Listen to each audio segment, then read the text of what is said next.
ಹಾಗೂ ನೈಜ ಸುದ್ದಿಗಳಿಗಾಗಿ ವೀಕ್ಷಿಸಿ ಸತ್ಯ ಸುದ್ದಿ ನ್ಯೂಸ್ ಕನ್ನಡ. ಸಾಮಾನ್ಯ ಒಬ್ಬ ದಲಿತ ಮಹಿಳೆಗೂ ಅದಕ್ಕೆ ಅಧಿಕಾರ ಇಲ್ಲ. ನಮಸ್ಕಾರ ವೀಕ್ಷಕರೇ, ಸತ್ಯ ಸುದ್ದಿ ನಿಮಗೆ ಸ್ವಾಗತ. ದಸರಾ ಹಬ್ಬದ ಸಂದರ್ಭದಲ್ಲಿ ಹಿಂದೂಗಳ ಫೈರ್ ಬ್ರ್ಯಾಂಡ್ ಎಂದು ಪ್ರಸಿದ್ಧವಾದ ವಿಜಯಪುರ ಜಿಲ್ಲೆಯ ಶಾಸಕರಾದ ಬಸವನಗೌಡ ಪಾಟೀಲ್ ಯತ್ನಾಳ್ ಅವರ ವಿವಾದಾತ್ಮಕ ಹೇಳಿಕೆ. ಚಾಮುಂಡಿ ದೇವಿಗೆ ದಲಿತ ಹಾಗೂ ಹಿಂದುಳಿದ ವರ್ಗದ ಮಹಿಳೆಯರು ಪೂಜೆ ಸಲ್ಲಿಸೋಕ್ಕೆ ಅಯೋಗ್ಯರು. ಇವರು ಎಲೆಕ್ಷನ್ ಸಂದರ್ಭದಲ್ಲಿ ನಾವೆಲ್ಲ ಹಿಂದೂ, ನಾವೆಲ್ಲ ಒಂದು ಎಂದು ಘೋಷಣೆ ಕೂಗುತ್ತಾರೆ. ಇದು ಎಲೆಕ್ಷನ್ಗೆ ಮಾತ್ರ ಸೀಮಿತ.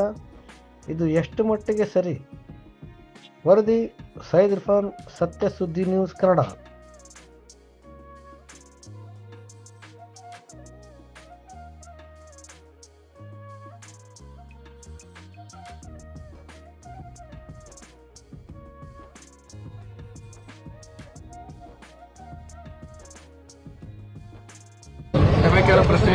ಕ್ಷಮೆ ಯಾಕೆ ಕೇಳ್ಬೇಕ್ರಿ? ಏನು ಕೆಲಸ ಇಲ್ಲ ನನಗೆ.